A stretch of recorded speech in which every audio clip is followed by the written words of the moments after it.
Hello friends, more YouTube channel let's travel Odisha को आपण मानक स्वागत। फ्रेंड्स, आज ये वीडियो रे डमडमणी नामक स्थान विषय जानिबा। सेति वीडियोटी को शेष पर्यंत देखंतु एवं जदि चैनल टी को सब्सक्राइब करि नहंती तेबे सब्सक्राइब करि नियंतु। फ्रेंड्स, डमडमणी स्थानटी ओडिशार कटक जिल्लार डालीजोड़ा बनखंड मध्य अवस्थित।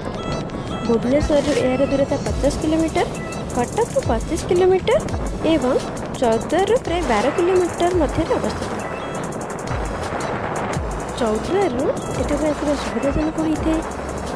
एठाकू डायरेक्ट कौन बस सुविधा नथिबारु चौद्वार टैक्सी किंबा अन्य गाड़ी भड़ा कर आसवाक पड़ता है।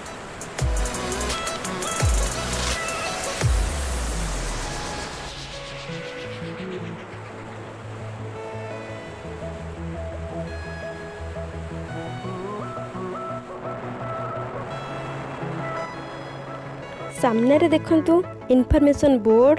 एठारो डाहाण को जाइथिबा मोरम रास्ता रे जीवा को पड़ी थाए।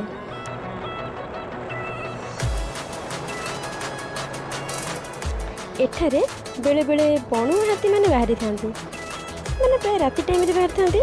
तेणु सेति सतर्क रहबा मध्ये जरूरी अटे।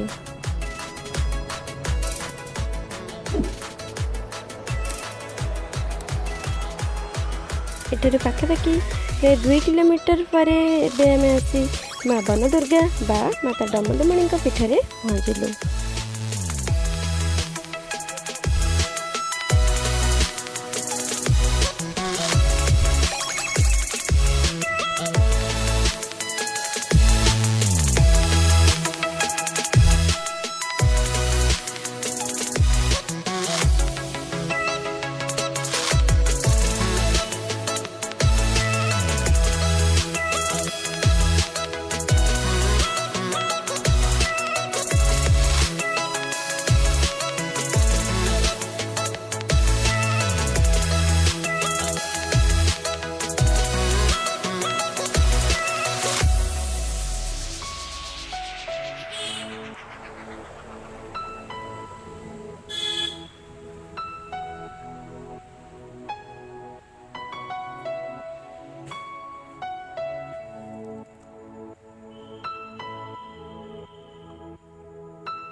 साइड रे देखंतु ये सब जगह रे बनभोजी करने पे पूरा बेस्ट।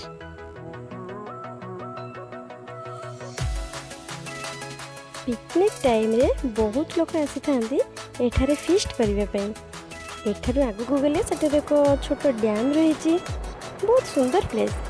पहाड़ रो आसुतिबा झरणा और वर्षा पानी को स्टॉक करी रखिया पई डैम टी करा जायछि।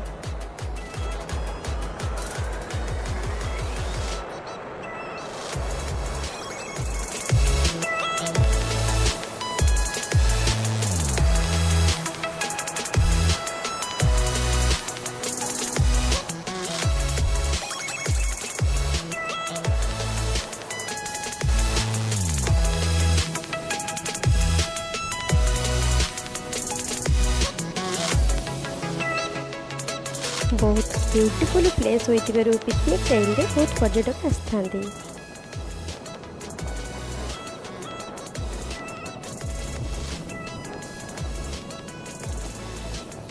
एठाकार किंवदंती अनुसार द्वापर जुगरे पांडव माने अज्ञातवास समय रे विराट राज्य निकट रे थिबा एही अंचल रे छद्म बेश रे रहिथिले एवं एही जंगल विराट राजांकर शिकार स्थल थिला।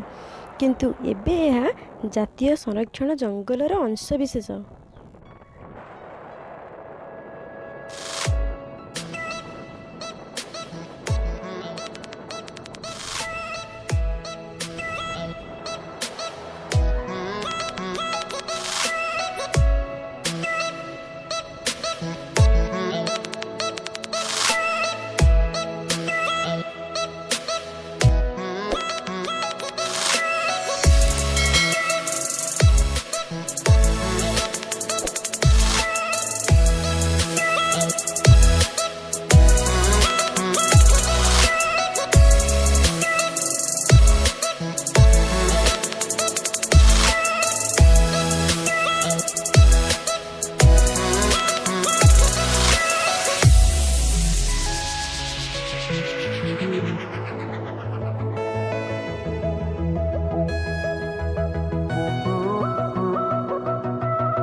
ଫଟୋଗ୍ରାଫି ଓ ପ୍ରାକୃତିକ ପରିବେଶରେ ଆନନ୍ଦ ନେବା ପାଇଁ ବା ବୁଲାବୁଲି କରିବା ପାଇଁ ଏହି ସ୍ଥାନଟି ଫେମସ୍ ଅଟେ।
फ्रेंड्स ये भिडियोटी एतिक शेष करुचे। भिडियो यही स्थान विषय बहुत किसी इनफॉरमेशन रही। भिडियोटी किपरि लगिला कमेंट बॉक्स रे जनातु। भल लगी लाइक एंड शेयर करेंगे और ट्रैवलिंग वीडियो देखा चैनल टी को सब्सक्राइब कर दिंतु। रोचे धन्यवाद। जय जगन्नाथ।